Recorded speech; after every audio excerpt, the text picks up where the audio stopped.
What's up, OSU Order of the Cardinal, or whoever the heck's watching it? It's your boy, Abu here. So, you fought before, and you're probably thinking while you're fighting, you know, look at this. In a normal A-frame, there is a target area that is the most appealing thing to hit, right? I can't hit this shoulder. I can't hit this shoulder because there's a sword in the way. I can't hit this hip. You know, that leaves one really good thing in the 4 quadrants. That's right, folks, this hip. And there's a shot to do that, shot you're asking about.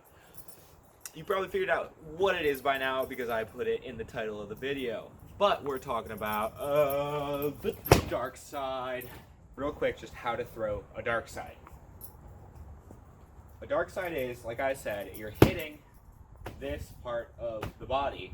However, it is not just that. It is not a straight chop. If you can see, I'm doing this motion. It's not that.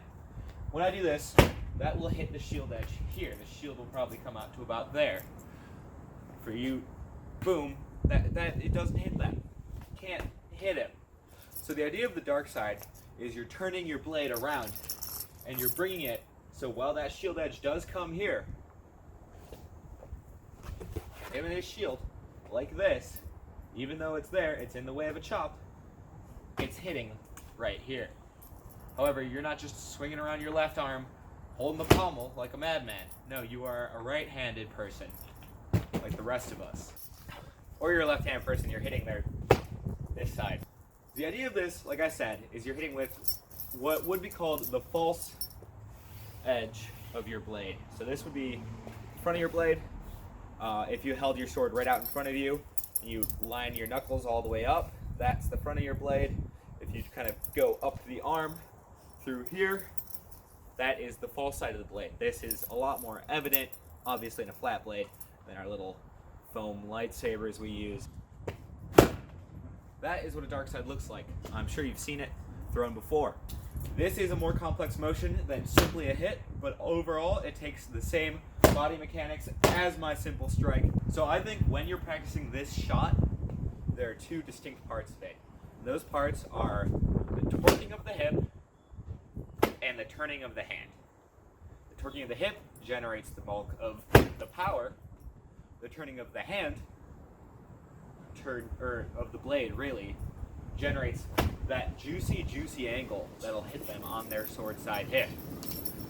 The reason this is important to separate them is if you do them all together, it's gonna be sloppy. It's not gonna feel good. It's gonna hurt you. So what I first want you to do when practicing throwing this shot is choose your target, preferably a person. They can hold a shield right there, like maybe just keep a little punch shield right there, or you just wail on them. When I was learning this shot with my friend, I had a big bruise just on both sides of me because they were doing it with both hands. It sucked. But what I want you to do is I want you to square up with your opponent, and I just want you to do like a normal sword foot forward stance. I just want you to chop, chop. I want you to bring this hip, sort of roll it out. You can see the way the Kulik moves as I roll my hip. And you're bringing this rear leg, you're bringing that forward, you're really squaring your hips a bit. And I want you to just extend your arms slightly while you do that. So to look like that, it should generate this amount of force. That's a nice shot in itself. There's a lot you can do from there, right? You're squared up. You might not even need to throw a dark side. Just doing that motion while dropping your knees could hit right there. Especially if you fake up, so it's, you know?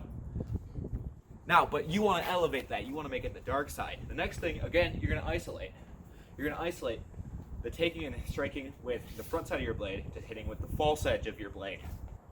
So for the second part, I want you to do that drill we just finished, where you get to this point, and I want you to pause here, where your hips are more or less square with your enemy,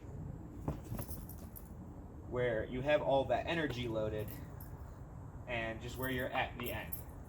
And I want you to re-put your sword here, so I'm across my body, and the next thing I'm going to do is I'm going to start just by taking the back of my hand and placing it over here. So my elbow stays sort of in place, but it's rotating. My whole forearm flips over. You can see the pasty underside of my forearm, and then you can see the slightly less pasty overside of my forearm at the start. Boom, boom, boom. You're gonna want, naturally your body's gonna move a little doing this. You don't have to fight it, that's fine. But you're just gonna feel it. You are not just turning your wrist over. You are not cranking your shoulder out to do this. You're just turning it over. You can even use your body as a little bit of a brace for your elbow if you find that more comfortable, though it will limit your range. So you're just turning. It'll look like this in your partner.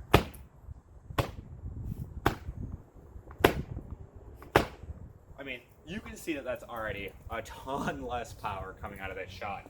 That's okay though, it doesn't need to be a ton of power. What is gonna generate a lot of power is when we bring it all together into one shot. Start off very slow. Again, you have got your sword foot forward, non-dominant foot back. You're turning, you're going for the strike. This is part one. Instead, about halfway through part one, you're activating part two, which is creating so much more force. Again, do it slowly. Once you break, let's say my chest is facing here, and at the end my chest is facing here. So it's a 90-degree turn. Once you break to that 45 is when you start the rotation of your arm, and boom, you hit, you strike.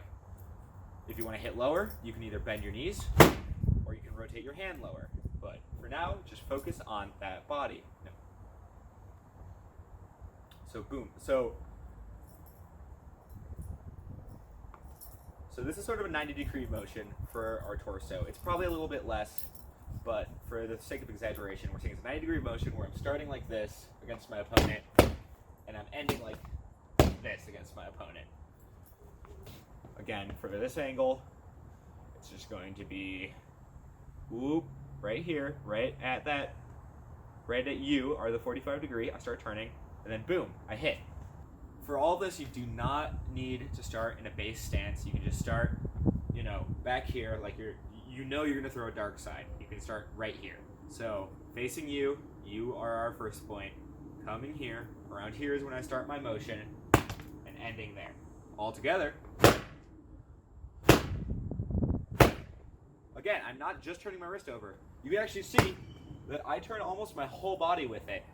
That's a good way to generate a little extra force and create a little bit more of an angle. The wider your angle, the larger of a shield you're going to be able to go around, or the more they're going to have to block. I really love the dark side as a retreating shot. We're going to pick up shield. Shield is when you're going to be doing this the most. It is when you have something to cover all this area that becomes exposed on your dark side. There's 1,000 places to hit me. When I'm doing this, there's not so many places to hit me.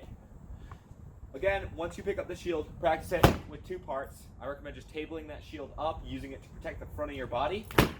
You're going underneath your shield, practicing part one, practicing part two, and then bringing it all together. The part zero that you're going to have to learn is getting your sword to the point to strike it. So that's bringing your shield up, going under, and then sneaking it out. It's coming out, under, boom. You can do it without going under by really extending that arm. In that case, you are rotating with the shoulder a lot more. But that's something I want you to feel out. That's something your own body's going to tell you. This shot can be done with a tower shield, but having it as an unexpected addition to your arsenal, if you are a fighter of larger shields or with larger shields, is a nice little added bonus. Basically, when you're throwing your shot, you're just bringing it all the way up. You're crossing, keeping it low while you cross, and then the second you need your shot, you're flipping your shield up and hitting.